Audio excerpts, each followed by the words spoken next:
naas génnee ab ñu génnee foofee benn mbir loo xam ne day wane ne sénégalais wala ñenn si ay sénégalais si ni nga xam ne am nañ fa ay convention si koppar goo xam ne jamono gi daal mën nañ wax ne askan wi ñenn ñi nee neen loole nan la ca demee ndaxte gis nañ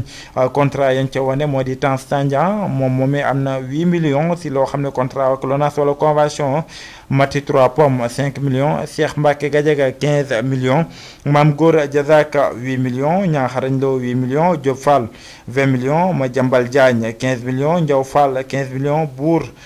groupe Leral 35 millions loolu mooy li nga xam ne moom la ñu wax contrat yoo xam ne ñoo ngi koy wan ca beneen wet ba Kéwoulo aussi ñoo ngi ko cay tudd moom génn na cee def leeral beneen bi aussi mooy Bour News génn na cee def ay leeral avant tout ñuy yaatal Abdou Khadre si wàllum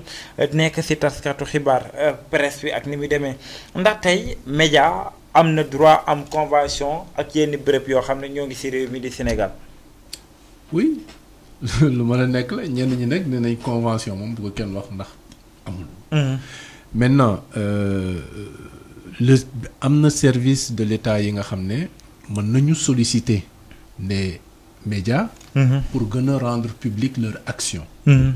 ñooñu mën nañ dans le cadre d'un partenariat ñu xool dans quelle mesure lan mooy nekk terme d'accord yi nga xam ne moom la ñu amee pour mën a collaborer dans ce sens-là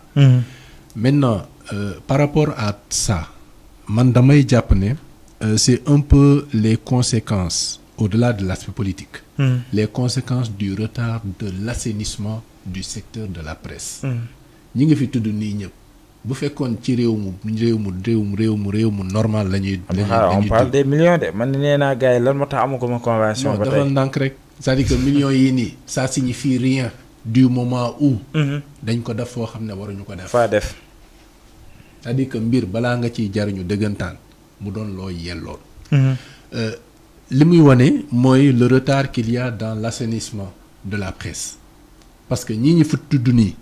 bu fekkoon ne réew mu normal la ñu nekk réew moo xam ne presse bi dañu jël seen responsabilité pour protéger seen domaine bu boobaa am na ñoo xam ne duñu sax am les capacités de taxawal un média ou un organe de presse parce que code bi leer na ci yu bëri yoo xam ne anam bi ñu taxawalee la organe de presse par rapport à l'expérience, par rapport au vécu, mais par rapport au professionnel que tu dois être. Donc, lolo nonou, le djarabay khelle, et c'est un appel qui est lancé aux acteurs de la presse, aux organisations qui ont tourné autour de l'organisation de la presse de manière générale. Mais benen bi aussi moi, dangay gis ne sur le plan politique, xam nga nguur gi fi génn tay luñu wax ci lo xamné def nañ ko nekkatul loo xam ne dafay jaaxal Sénégalais yi parce que liñ fi def dafa nekk ci ay déyo yoo xam ne dafa dem ba Sénégalais yi dañ ci yéemoo ba dem ba miin ko. mujjee koo miis te loolu dafa nekk loo xam ne lu doy waar la da ngay gis ne ci biir convention yooyu. mais anam yi ñu koy amalee ak lan la sax yaa ngi ko wax tout à l'heure Seydi Gassama di laajte mais lan la def en retour. Seydi Gassama ndaxte ki nga xam ne moo di Mati 3 Pommes nee na day andi ay leeral ndaxte am na structure audiovisuelle am fii ci Sénégal ak i locaux ak i employés. nee na contrat LONASE bi contrat bu légal la société la bi nga xam ne moom lay def liggéeyam mais Seydi Gassama njiitalu am na ci ñëw na ne mën nañ ñoo wax ne tey benn prestation lañ doon defal LONASE ndaxte bëri na ñu ci tudd de pub boo xam ne gis nañ ko ci. du ne ñu def seen émission ba ci digg bi nga gis ci mbirum LONASE du gis ne ñu def seen i live nga gis ci fenn foo xam ne taf nañ fa LONASE ak yooyu. mais lan la woon ndax récompense la ndaxte ñenn ñi ci tudd ñëpp Abdou Khadre dafa am benn position bu ñu amoon rawatina ci kujje gi. am ci ñoo xam ne ñoo doon yëkkati ay kàddu ñoo doon def lu ñaaw ak loolu ndax tey nag jotul. yéem nañu yéemuñu mais tey ndax jotul xaalis bi nga xam ne ñoom ñooñu dañ leen ko doon jox ñu wax ñu ci ban base lañ leen ko doon joxee. mais base bi ñu leen ko joxee moom mooy nébuleuse bi justement lan moo tax le nouveau directeur Toussaint Manga docteur Toussaint Manga suspendre les conventions yooyu parce que gis nañu ne effectivement am na loo xam ne jaarul yoon ci mbir mi beneen bi aussi yaa ngi koy wax tout à l'heure mais ñi ñu ko jox on prend 3 exemples Tange Tandian. Mame Gor Diazaka. naam Tange am na médiawam bon mën nañu wax loolu. xam maa ngi ñëw. Mame Gor Diazaka. Mame Gor Diazaka. Diop Fall. kooku xaw ma ko bu baax. Diop Fall sama juumale bon est-ce que du théâtre kat bi. je sais pas Ndiaw Fall. bàyyi ma ñëw si exemple yi nga xam ne man dama ko gisandoo ak sénégalais yëpp. fi may ñëw dinañ ko gis mooy Mamati Fall. Mati Trois Pommes. oui bu ñu xoolee ñett ñooñu. quelle a été durant la période de 2021 à 2023 lan moo nekkoon seen taxawaay dans l'espace public. Charger l'opposition. Mais justement charger Ousmane Sonko. Il faut être précis charger Ousmane Sonko. saaga Ousmane Sonko xas Ousmane Sonko mais mooy ci li nga xam ne mooy lu ñàkk a rafet loolu noonu ñu doon tudd ci benn bërëb boo xam ne dara rafetu ci mais ñu téye fa rek di wax yu ñaaw mais di lu nekk ñu dugg ci mais ñooñu ndekete est-ce qui te dit que nekkul woon en échange de ça kan moo la wax ne nekkul ne dañ lay jox convention bi bien que am nga média mais que tu te charges de ça contre diw. ndaxte bëri nañ si ku mel ni Bour News nee na boo xoolee contrat am li tax ñu résilier ko. le fait que événement yi fi doon am mu koy couvrir ndaxte dañoo jàpp ne dafa gën a jege li nga xam ne. mooy peuple bi moom moo di peuple bi. oui Ibrahima Lissa Faye. bu Presse Afrique moom it yëkkati na ay kàddu wax na ca nee na demandé woon na ay convention mais dañ ne ko woon dafa gën a jege li nga xam ne moo di peuple bi. tey ndax dëgg-dëgg nekkul aussi ne. la convention bi liy Seydi Gassama doon demandé c'est juste que ñoom ñooñee dañ doon yëkkati ay musiba di ko wax Ousmane Sonko loolu moo nekkoon. loolu lañ constaté en tout cas gis nga jamono boobu noonu. mais est-ce que Abdou Khadre pardon. ndax nekkul ne réew mi dafa dellu woon ginnaaw bu ñu demee ba ci réew ñi ñuy signer convention mooy ñi nga xam ne dañuy wax naka sa dul noonu dañuy saaga dañuy live. mais loolu laay ñëw wax ni mooy ne en fait il y avait deux positions à prendre mais inéluctablement. ak Aïssatou Diop Fall bu ñu ko fàtte. ak Aïssatou Diop Fall certainement peut-être mooy Diop Fall boobu ngay wax. mais deux positions yooyu xam nga mooy lan que tu sois journaliste que tu sois syndicaliste que tu sois quoi que ce soit d'autre mooy choix da ngay choisir yoonu dëgg wala nga choisir beneen yoon bi. beneen yoon bi nag la ñu seetlu mooy. nguur ga fi nekkoon mais dañ ci xuusoon ba jeex di ci def ay recrutement pour barrer la route à quelqu'un boo xam ne nee na opposant la mais qu'il est venu mais pour défendre le peuple du Sénégal donc loolu bu amee da nga gis ne effectivement mais on était dans un état pratiquement informel boo xam ne amul dara lu ñuy teg ci yoon amul dara loo xam ne dañ koy doxal mais ñu def ci de la vertu mais def ci transparence mais def ci yorin boo xam ne lu sell la mais ba ci yaa ngi wax ay convention mais on parle de surfacturation dans la mise en œuvre de certains projets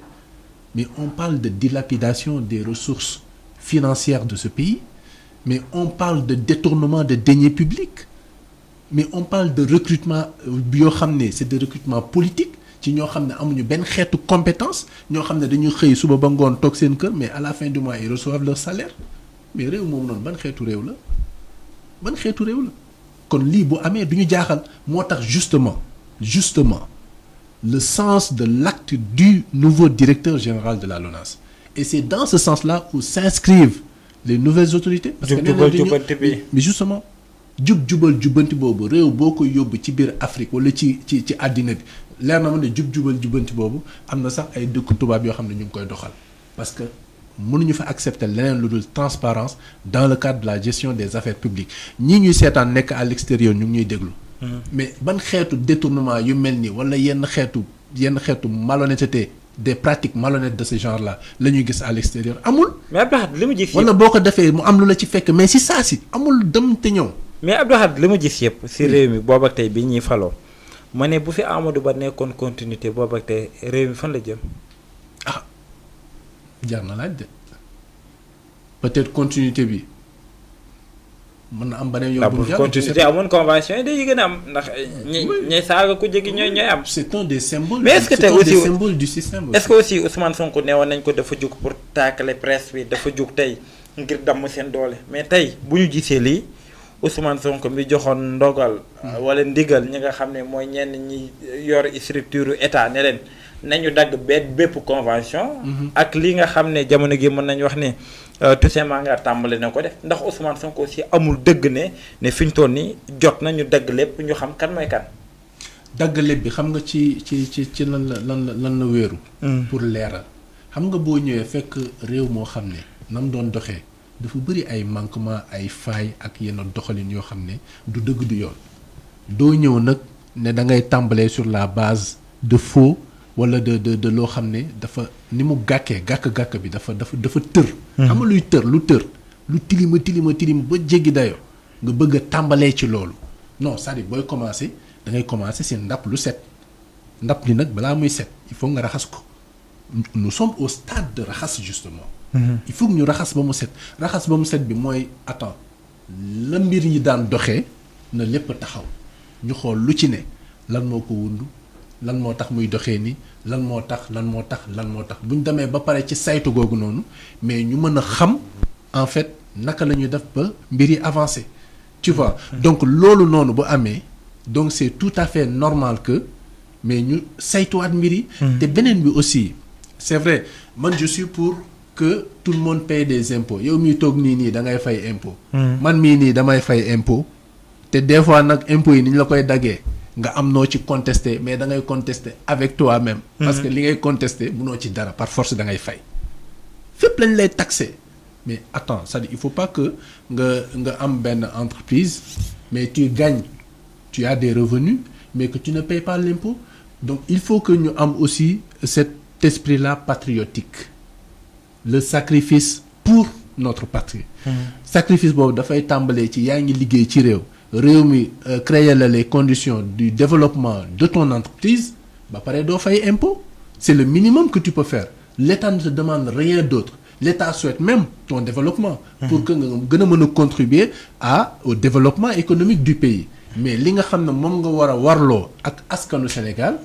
ak keesu askanu Sénégal mais nga fay ko parce que da nga nekk ci environnement des affaires boo xam ne ça t'est favorable yaa ngi ciy gagner mais le minimum sois patriote et paye tes impôts donc loolu noonu d'accord naa ci beneen bi nga xam ne dama ci peut-être inviter l'État du Sénégal mooy ñu xool ci anam yoo xam ne dina gën a nekk lu supportable pour les médias mais cela ne veut pas dire que duñu fay dinañu fay mais nañ xool ci yenn anam lañ leen di fexe ba alléger leen ko mais ñu fay progressivement ba keroog ñuy nekk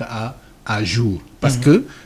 il faut qu'on le dise les médias il y a certains médias certes qui sont très suivis qui sont développés mais qui rencontrent quand même des difficultés donc ñooñu noonu da nga leen di aider à ce que ñu continuer à tenir le coup mais teewul nga am une stratégie boo xam ne moo lay permettre nga fexe ba ñoom au bout du compte dinañu fay impôt et ils seront